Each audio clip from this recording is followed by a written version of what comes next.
خبر شامل کرتے ہیں خوشاب سے۔ ریسکیو آفس تحصیل نورپور تھل کی ٹیم کی بروقت کارروائی سے سیدھا تھل کے نوجوان کو دیوار اور مٹی کے ملبے سے زندہ نکال لیا گیا۔ عوامی سماجی حلقوں کا زبردست خراج تحسین۔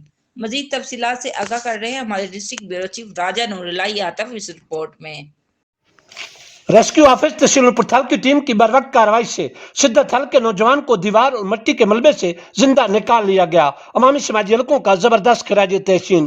District officer rescue Khushab engineer حافظ عبدالرشید کے مطابق ریسکیو کنٹرول روم کو ایمرجنسی کال موصول ہوئی کہ پلواں روڈ سے ملکہ موضع شدت تھل میں 10 فٹ گہرے کنویں کی صفائی کے دوران موضع شدت کا 23 سالہ نگاہ حسین کنویں کی اچانک دیوار گرنے کے سبب دیوار اور مٹی کے نیچے دب گیا۔ اطلاع ملتے ہی ریسکیو ٹیم تحصیل نورپور تھل کو جائے حادثہ پر روانہ کروایا گیا۔ ریسکیو ٹیم نے موقع پر بروقت پہنچ کر امدادی کارروائی شروع کرتے ہوئے مٹی کے نیچے دبے ہوئے نگاہ حسین کو زندہ نکال لیا اور موقع پر فرسٹ ایڈ فراہم کرنا شروع کر دی۔ موقع پر ہی موجود اہل علاقہ نے ریسکیو ٹیم کی بروقت کارروائی کو بے حد سراہا، جس کے سبب ایک قیمتی انسانی جان بچا لی گئی۔